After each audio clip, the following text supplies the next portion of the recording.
The MASN broadcast booth, Baseball Hall of Famer Jim Palmer. That pitch was only 77 miles per hour by all reports, Jim. Oh, when you look at that, you obviously got to wonder whether he's trying to hit anybody. He wasn't trying to hit anybody. I mean, he threw a backup slider. It's easy to do on a slick night. The wind was blowing, I don't know, 20, 25 miles per hour. And first breaking ball he threw, we talked about that. Obviously the history of what's gone on the last 2 weeks has something to do with this. But, years ago when Ron Luciano came up as an umpire, he would retire and actually work for NBC for the game of the week. And, I like Ron. He was a good guy, the late Ron Luciano. But when I listened to him do baseball, I said, this guy has no idea of how the game is played. Sam Holbrook, I'm not going to indict all umpires because they're all different. But again, he overreacted to what's gone on the last 10 days or so. Because, again, if you have any sense for the game, again, we saw, and you were where? Well, first base last night, sailed through 97 behind Manny. He didn't get ejected. You did warn the teams. A breaking ball, and you throw the pitcher out. And, for Sam, he's had other incidents or whatever, but he lost the sense of good judgment. And what are umpires supposed to do?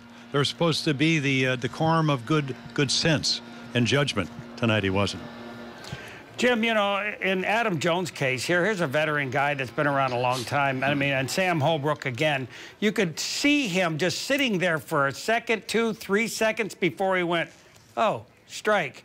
And Adam Jones looked back and goes, it's a little bit high. And then when Adam says something when he walks off, he didn't look back at him or show him up. Do you think he should have been thrown out of the game for that either? I mean, come on.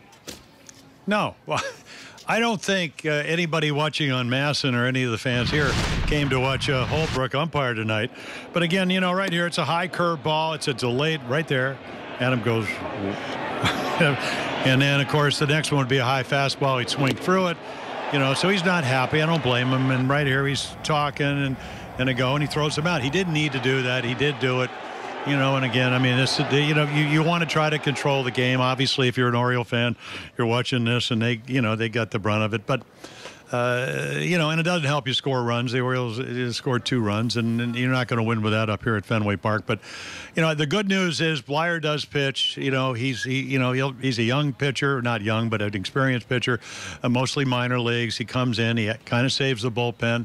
Jimenez comes in, pitches 3 innings. They get through the ball game. Bullpen's intact. Obviously, you would like to have won. Pomerantz pitched well. And so did the bullpen. Buck kind of got himself off of Barnes. Instead of getting Caleb to hit, he put in, he set up Pena having to hit off Robbie Scott. Scott would have gone with the day. They played better. The Orioles get bad calls, and you move on for tomorrow. You can't do anything about it. I just think that Major League Baseball has to talk to the umpires. You got to control the situation, but you also have to control the game, and I don't think Sam Holbrook made a very good decision early in the game today. And, Jim, when you look back at some of the opportunities the Orioles had, they stranded 10 base runners. They were 1 for 8 with runners in scoring position. And the other thing, I mean, J.J. Hardy's error there really hurt in that 1 inning back there. Yeah, I mean, it's a fast infield. I mean, the ball did come up. This is a guy that's won the Gold Glove 3 times. He's a couple of pop flies were misplayed in this series by J.J. One turned into a AAA, so that was kind of the silver lining on that thing. But, again, he's not playing as well as he would like, and I would imagine at age 34 he's going to correct that. He'll work hard on it. And, again, the unearned runs, I mean, Blyer's not an overpowering guy, so when he gets into trouble, and that was a leadoff batter, it puts him in a tough position. Young got a big hit, and they scored 3 runs, and it kind of turned this game around. As always, Jim, we appreciate your comments. Look forward to chatting with you tomorrow night when the Orioles wrap up the 4-game series at Fenway Park.